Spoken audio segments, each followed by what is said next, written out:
आज मो एटी गोटे महत्व दिन बोली मन रखुची कारण माननीय मुख्यमंत्री श्रीयुक्त नवीन पट्टनायक जो आदर्श से अनुप्राणित हो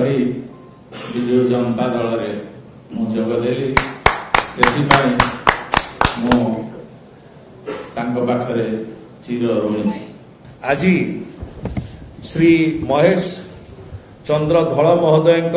योगदान सहित विजु जनता दल आहरी सशक्त होती विशेषकर अनुगुल जिले में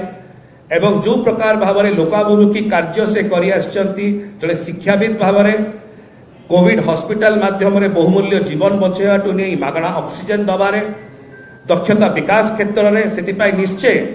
विजु जनता दल आहरी सशक्त हम एवं माननीय मुख्यमंत्री जो विजन रही दर्शन रही विकसित ओडिशा गठन करने 2036 सुधा से सफल हम आम धन्यवाद दौचु ज्ञापन कर शुभेच्छा एवं अभिनंदन।